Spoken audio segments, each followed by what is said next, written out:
자, 이번에는 세계의 소식 좀 정리를 해보죠. 미국은 백신 접종이 1억 명을 넘어섰습니다. 지난 주말에는 대형 놀이공원이 개장을 하면서 이제 일상으로 다가가기 위한 그런 노력들이 결실을 맺고 있는데 이 시간 미국 엘라베마 대학병원 조도연 교수님을 연결을 해서 미국의 코로나19 상황에 대해서 자세하게 이야기 좀 나눠보겠습니다. 교수님 나와 계신가요? 네, 안녕하세요. 네, 현재 미국 코로나19 상황은 어떻습니까? 네, 여기는 아직 일요일이라서요. 오늘 같은 경우는 주말 영향이 좀 큰 것 같습니다. 저희 주에서는 보통 하루에서 100에서 300명 사이 확진자가 나고 있는데요. 오늘 보니까 154명이 나왔고요. 그리고 미국 전체에서는 한 4만 5천 명 정도가 확진된 것 같습니다. 예. 저희 주 같은 경우는, 예. 네, 말씀해 주세요. 네, 12월이나 1월 같은 경우는 하루에 4천 명, 7천 명씩 나왔는데요. 거기에 비하면 90% 이상 준 걸로 나타나고 있습니다. 아, 굉장히 많이 줄었군요. 네. 거기에다가 미국의 백신 접종이 이제 1억 명을 넘어섰다는데 접종 현황은 어떻습니까? 그리고 가장 크게 일어난 변화는 어떤 걸 꼽을 수 있을까요? 접종 현황은 현재까지는 백신을 한 번이라도 맞은 사람은 현재 2억 한 5천만 명으로 추정되고 있고요. 한 18세 이상 성인들 대상으로는 두 차례 접종을 모두 맞은 사람은 40%, 그다음에 한 1차만 맞은 사람은 56% 정도로 저희가 알고 있습니다. 그래서 접종률을 높이기 위해서 현재도 많이 노력하고 있는 것 같습니다. 제일 큰 변화는 아마 사망률이 떨어진 거죠. 그래서 저희 7일 평균 사망률을 저희가 최근 데이터를 봤을 때는요, 1월보다는 한 80% 정도가 감소된 걸로 나타나고 있습니다. 예. 이 교수님 반갑습니다. 그 교수님이 거주하시는 네. 엘라베마주는 미국 내에서 접종률이 가장 낮은 편에 속한다고 알고 있는데 왜 그렇다고 보는지, 그래서 그걸 타개하기 위해서 엘라베마주에서는 어떤 조치를 취하고 있는지 궁금합니다. 저희 같은 경우는 아무래도 보건 인프라가 다른 주보다 좀 낮기 때문에 그 영향이 좀 큰 것 같습니다. 그래서 아까도 한국에서도 아까도 제가 패널 분들 이야기를 들었는데요. 뭐 예약을 하는데 우선 저희가 앱을 개발해야 되고 인터넷 사이트를 만드는데 그런 과정이 좀 오래 걸렸고요. 그리고 또 시골이나 변두리에 사는 분들이 많은데 저희가 코로나 이전에 많은 공공병원들은 문을 닫은 경우가 많습니다. 경제적 문제로.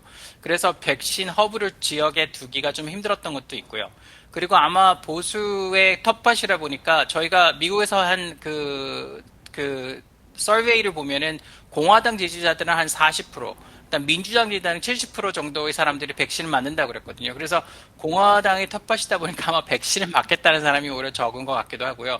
그리고 이전에 그 인종차별적인 임상 시험들이 행해졌기 때문에 특히 흑인들로 하여금은 좀 거부 반응을 맞고 있는 건 사실입니다. 그래서 현재는 정부에서는 많은 인센티브를 주려고 얘기하고 있고 특히 기업들이 많이 나서서요.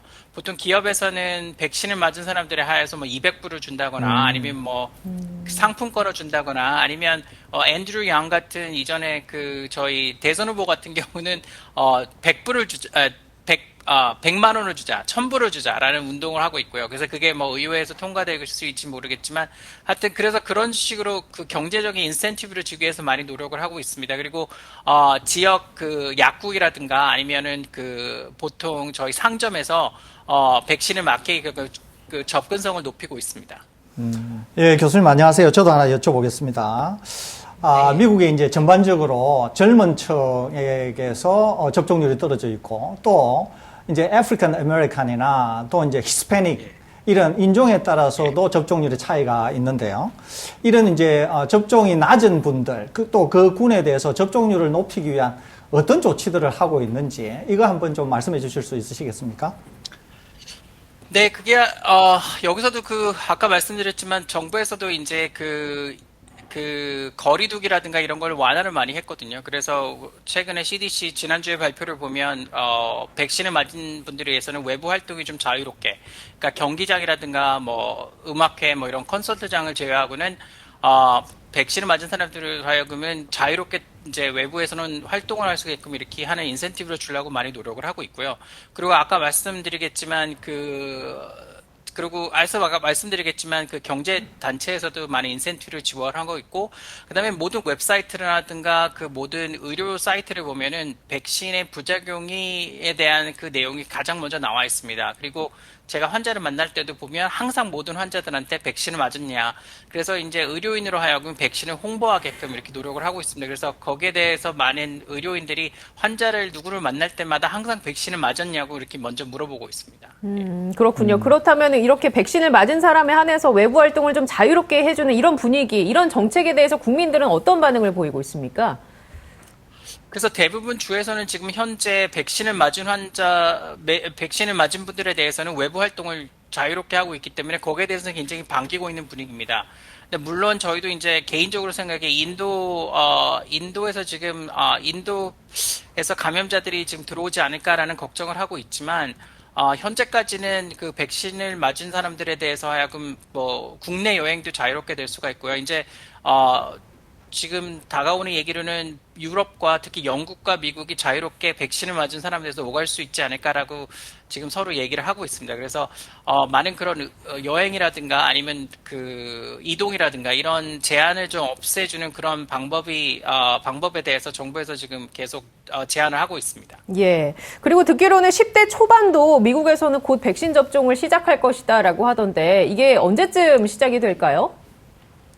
네, 저희 같은 경우는 지금 고등학생하고 중학생들은 아마 올 가을 학기, 그러니까 지금 3주가 되면은 대부분 이제 학교들이 방학을 들어가거든요. 그래서 대부분은 보통 한 가을 학기 7, 8월 정도에는 백신 접종이 시작될 거라고 지금 보고 있고요. 그 다음에 현재 화이자에서는 지금 6개월 이상 그리고 12세 미만 대상으로 임상시험이 3월 말에 3월 중순쯤 시작을 했습니다. 그래서 그게 아마 올해 말에 임상시험이 끝날 것 같아서요. 2차, 3차가. 그래서 아마 저희가 보기에는 모든 연령까지는 아마 내년 봄 정도, 내년 3, 4월 정도로 지금 예상하고 있습니다. 예. 끝으로 백신 접종을 불안하게 생각하시는 분들께 한 말씀 해주신다면요. 저희 백신이 처음 나왔을 때 저희 대학에 있는 감염내과 교수가 말씀하시기를 그 당시 미국 상황은 너무 안 좋았기 때문에 신이 주는 선물이라고 그랬습니다. 그래서 저 같은 경우도 거의 처음 맞은 사람 중에 하나인데요. 진짜 우리가 이거를 이기기 위해서는 진짜 백신을 꼭 제가 부작용이 있다 하더라도 저는 그때 당시에 어떠한 일이 있더라도 백신을 맞아야 되지 않을까 생각을 하고 맞았거든요. 그래서 여러분들도 많은 거에 동참해 주시고 물론 보도되는 부작용들이 있긴 하지만 그건 아주 드물기 때문에 저희가 담배를 피는 거나 아니면 다른 약을 먹고 이렇게 하는 것보다 더 부작용이 낮기 때문에 오히려 거기에 대해서는 좀 큰 걱정을 하지 않으셔도 되니까라고 생각을 하고 있습니다. 예, 알겠습니다. 자, 이렇게 오늘 연결해 주셔서 감사합니다. 네, 감사합니다. 네, 지금까지 조도연 교수와 함께 얘기 나눴습니다. 교수님, 근데 얘기 나누다 보니까 제가 궁금한 게 생겼는데 보수의 텃밭인 엘라바마, 이게 왜 보수의 텃밭에서는 백신 접종률이 적게 맞는다고 보셨을까요? 미국에 오래 사셨으니까. 예, 이제 이게 뭐냐면은 예. 이제 그 트럼프 대통령하고 밀접한 관계가 있다 이렇게 이해하시면 됩니다. 트럼프 대통령이 미국의 상황이 굉장히 안 좋을 때도 당신 자신이 이제 마스크를 착용하지 않았지 않습니까? 그래서 일종의 이제 어떤 지지층에서는 이 바이러스를 과소평가하거나 또는 이 바이러스가 어떤 음모가 있다. 또 이런 형태의 믿음을 갖고 있는 그런 이제 층이 있었다는 거죠. 또 하나는 트럼프 대통령이 마스크라든지 이 바이러스에 대한 위험성 이런 거를 과소평가하면서 그 지지자들이 이제 마스크를 등한히 하거나 또는 이 바이러스 자체를 대수롭지 여기지 않았기 때문에 백신 접종에 적극적으로 나서지 않은 이런 경향을 띄었다는 거죠. 그런데 이제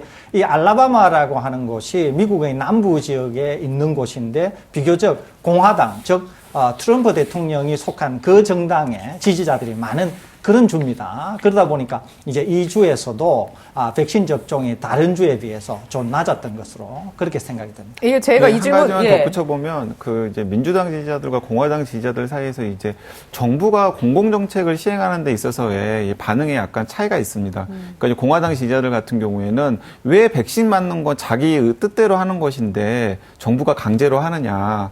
나는 내가 싫으면 안 맞겠다라는 분들이 좀 더 많은 편이고요. 그리고 이제 민주당 지지자들 같은 경우에는 공공선을 위해서 정부가 하는 것에 대해서는 좀 적극적으로 동참해야 되지 않겠느냐라는 분위기가 있기 때문에 그런 차이도 엘라베마 주에 이 네. 정치 성향과 좀 연관이 있는 것으로 보입니다. 제가 이 질문을 왜 드리냐면 우리나라도 백신에 대한 가짜 뉴스라든지 좀 부풀려진 과장된 소식이 일부 보수 유튜버라든지 뭐 보수 언론에서 좀 나오고 있기 때문에 이런 부분이 좀 궁금해서 한번 여쭤보고. 근데 저는 또 이렇게도 예. 생각을 해봅니다. 우리나라는 정말로 좀 상황이 약간 다른 게 만약에 지금 백신을 접종하는 정부가 예를 들어서 보수 정부였다 그러면은 또 상황이 또 어떻게 달라졌을까를 생각을 해보면은 예. 또 여러 가지 고민이 들거든요. 그러니까 그런 부분들은 이제 미국 상황과 우리나라 상황을 이렇게 1대1로 대응하기는 좀 어렵겠다는 생각이 들고요. 예. 아까 조도영 교수님 말씀 듣고 보니까 저는 또 미국 언론에서 정말 우리나라 언론이랑 다른 점들을 제가 최근에 발견을 했는데요. 네. 미국에서도 지금 얀센 백신이 문제가 되고 있습니다. 예. 그 얀센 백신에서도 우리나라에서 걱정하는 아스트라제네카 백신과 같은 아주 드문 혈전 부작용이 나와서 잠시 중단되었다가 다시 재개를 하기로 하고 이제 접종을 준비하거나 혹은 이제 접종이 다시 시작이 되고 있는데요. 그러다 보니까 얀센 백신에 대한 불안감을 좀 이렇게 잠재우는 게 언론의 중요한 역할로 파악을 한 것 같습니다.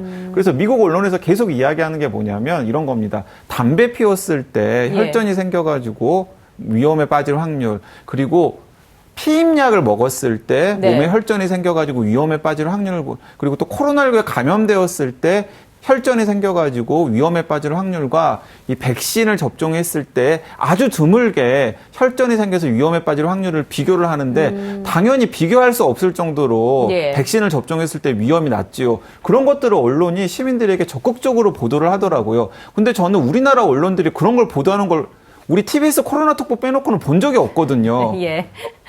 알겠습니다. 그리고 또 미국에서는 여러 가지 기업에서 나서서 상품권을 준다든지 돈을 준다든지 이런 인센티브를 제공하고 있는 것으로 보입니다. 시간이 없어서 짧게 여쭙겠는데 우리나라에서 이런 금전적인 부분에 있어서 지원을 해줄 가능성, 그리고 이게 하게 된다면 좀 백신 수용성을 높이는 데 도움이 많이 될까요?